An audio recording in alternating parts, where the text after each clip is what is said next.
జై సద్గురు పరిపూర్ణ ప్రబోధ సింహావలోకనం. మనం ఈరోజు 3వ రోజుగా కొన్ని విషయాలు చర్చించుకుందాం. శిష్యుడు గురుదరి చేరిన పిమ్మట శిష్యుని యొక్క స్థితి అంటే ఏదైనా భ్రాంతిలో ఉన్నాడా, లేక ఇంకేదైనా ఐహికమైనటువంటి విషయాలను కోరికతో వచ్చాడా?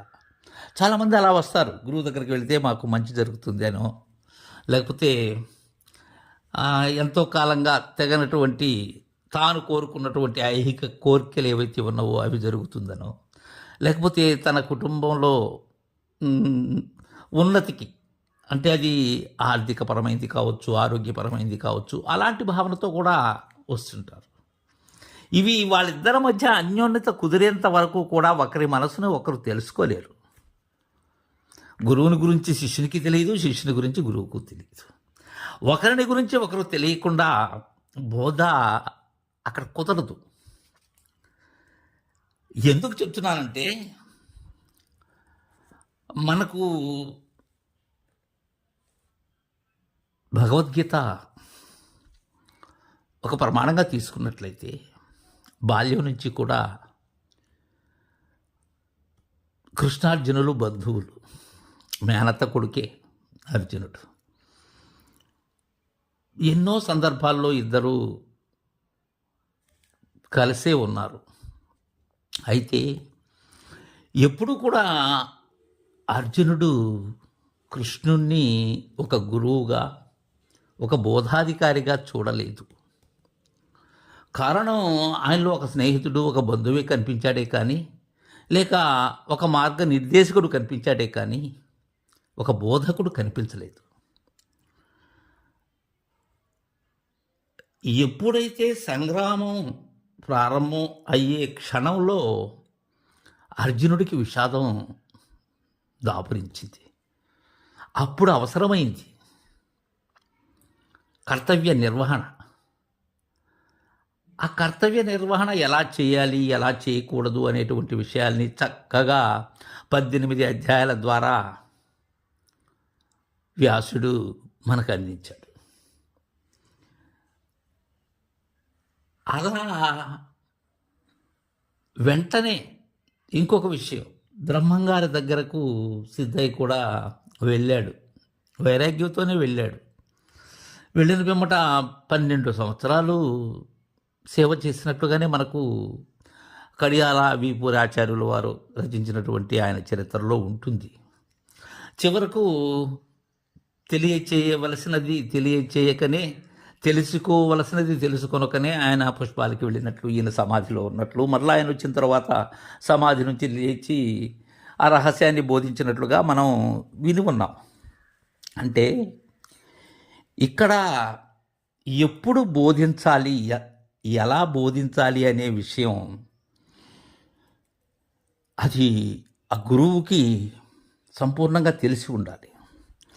కారణం ఏంటంటే, ఇప్పుడు మన దగ్గర ఏదైనా ఒక వస్తువు ఉన్నది, దాన్ని ఎంతో మనం కష్టపడి సంపాదించినటువంటిది. అది దాన్ని నిరుపయోగం చేయలేం మనం. అది దొంగ సొమ్ము కాదది. ఎంతో ఒకంతకి దాన్ని విక్రయించేసి ఆ సొమ్మును మనం జోబిలో వేసుకునేందుకు ఎంతో కష్టపడి గురు శిష్య న్యాయంగా తనుమన ధనాల్ని అర్పించి శుశ్రూషలు ఆచరించి మహనీయుల దగ్గర అందుకున్నటువంటి బోధ ఏదో అమ్ముడుపోని వస్తువులు బజార్లో పెట్టి అమ్మినట్లు అమ్మలేం కదా. అందుకే ఏ బోధ అయితే ఋష్యాదుల నుంచి సంక్రమించి శ్రీధరుల వారి వద్ద శివరామ దీక్షితులు అందుకుని దానిని 43 అక్షరములుగా మలచినటువంటి మహత్తరమైన బృహద్వాసిష్టము, అలాంటి దాన్ని ఎలా అంటే ఎవరికంటే వాళ్ళకి కారణం ఏంటంటే నిష్ఫలం అది.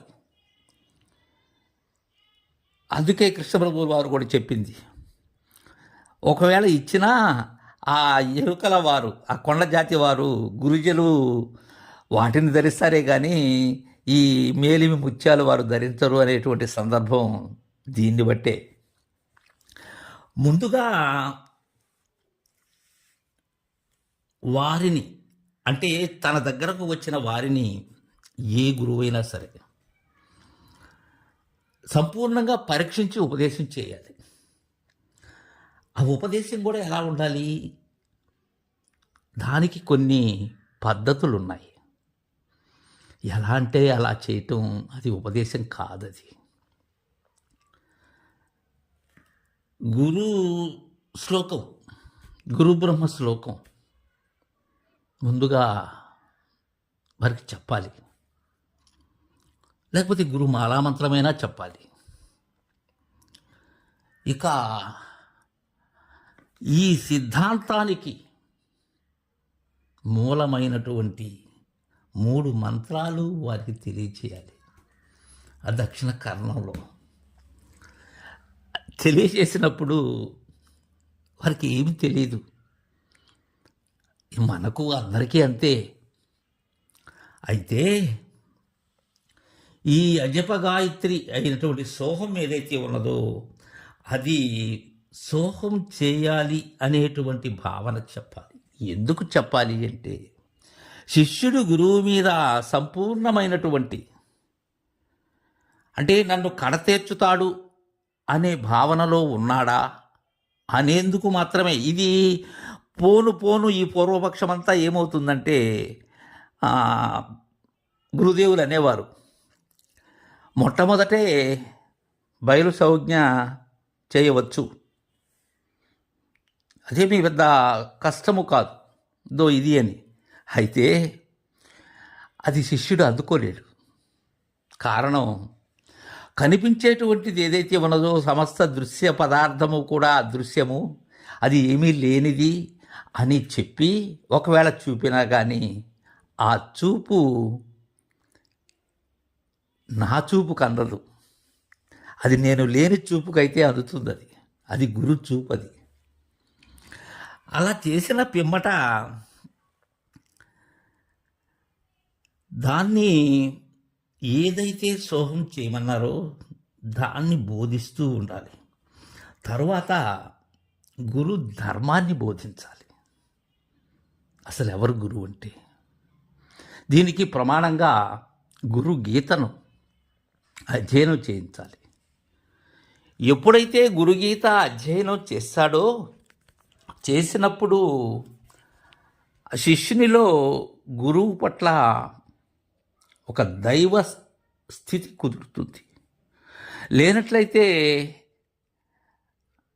వారు కూడా మనలాంటి మానవుడే అనేటువంటి భావన ఉన్నప్పుడు ఎంత బోధించినా సరే, ఎన్ని విధములైనటువంటి ఉపమాన ఉపమేయములతో చెప్పినా సరే కుదరదు. కారణం, బావగా ఎంత చెప్పినా కృష్ణుడు అర్జునుడికి ఎక్కదు. ఆ భగవానుడు తానైనప్పుడు, అప్పుడు నరుడైన అర్జునుడు శిష్యుడైనప్పుడు మాత్రమే కుదురుతుంది. అలానే పాలూరి వెంకటకృష్ణారెడ్డి గారు కానీ ముమ్మటి శ్రీనివాసరావు గారు కానీ నాకు మానవులుగా కనిపించినప్పుడు అస్సలు వారు చెప్పేది ఏది కూడా వినాలి అనేటువంటి భావన కానీ, వారు అంటూ ఉంటారు, పెద్ద పెద్ద మాటలన్నీ అంటూ ఉంటారు. ఇది చాలా సూక్ష్మమైనటువంటిది, చాలా సులభమైనటువంటిది అని వారు చెప్తారు. ఎందుకంటే వారి గురువుల ద్వారా వారు అలా అందుకున్నారు. వారికి సులువుగానే ఉంటుంది. నాకు ఎలా సులువు అవుతుంది? అది చెప్పేవారికి సులభమే, కానీ నేను దాన్ని ఆ చెప్పటం లేని మాట లేనటువంటి దానిలో నేను ఉండాలంటే నాకు ఎలా ఈ బోధ ఎక్కాలి? ఎక్కటం అంటే సంశయరహితంగా నేను అందుకోవాలి. ఇంకా అక్కడ అది ఆ పథం ఎలా ఉండాలంటే మలుపులు ఉండకూడదు. మరలా నేను ఆలోచన చేసినప్పుడు నాకు సంశయం రాకూడదు. కారణం ఏంటంటే నాలో ఉన్న గురువు ఎప్పుడు నిద్రపోయినా నేను బోధకు అనర్హుణ్ణి. నిరంతరం గురువు మేల్కలో ఉండాలి. అదే నిజమైన గురువు మేల్క. అంతేగాని గురువు కనిపించినప్పుడు, మూర్తి స్వరూపంగా కనిపించినప్పుడు ఆయన చెప్పేటువంటి మాటలు వినటమే కాదు, అందరికీ కూడా మద్గురుదేవుని కరుణతో నేను చెప్పేది, మన అంతరంగంలో ఉన్న గురువుని ప్రశ్నించండి. గురువుని నేరుగా అడగటం, సంశయాలు తీర్చుకోవటం ఒక విధానం. అది నీ అంతరంలో ఉన్న జ్ఞానమైనటువంటి గురువు. జ్ఞానమే గురువు. ప్రాథమికంగా ఆలోచించినట్టయితే జ్ఞానమే గురువు. నీవేది ఆలోచించక, నీకై నీవు ఏది ప్రయత్నించక, అన్నీ గురువుగారే తెలియచేయాలి, అన్నీ గురువుగారే బోధించాలి, సమస్తాన్ని ఆయనే చెప్పాలి అంటే ఒక జన్మ కాదు కదా, 10 జన్మలు కూడా చాలదు. కారణం అంత విశాలమైనటువంటిది, అత్యంత సూక్ష్మమైనటువంటిది. ఆ సూక్ష్మాన్ని ఎలా అందుకోవాలి అనేటువంటి కిటుకు అది గురువు దగ్గరే ఉన్నది. అయితే ఆయన అందిస్తూనే ఉంటాడు, అందుకునేటువంటి విధానం మనలో ఉండదు. కారణం ఏంటంటే గురువుగారు బోధిస్తూ ఉంటారు, మనం ఆయనకి అభిముఖంగానే ఉంటాం. శరీరం అయితే అభిముఖంగా ఉంటుంది, కానీ మన మనసు ఎక్కడికో వెళ్ళిపోతుంది. అలా ఉండకూడదు. అక్కడ నీవు ఒక కర్పూరంలాగా ఉండాలి ఆ అగ్నికి. అవి విడివిడిగా ఉంటే ఉపయోగం లేదు, అవి అంటుకోవాలి. దీనికే పెద్దలు ఎన్నో న్యాయాలు చెప్పారు, అవన్నీ మనం తర్వాత ముచ్చరించుకుందాం. ఒక క్రమ పద్ధతిది. గురు ధర్మాన్ని ఎలా శిష్యుడు తన ధర్మంగా భావించాలి, తన ధర్మంగా పాటించాలి అనేటువంటి విషయం కావాలి. ఇప్పుడు మనకు గురువుగారు ఒక సమయం చెప్తారు, ఫలాని పౌర్ణమి రోజు నీకు ఉపదేశం అందచేస్తాను అని. అందచేస్తాను అన్నప్పుడు మనం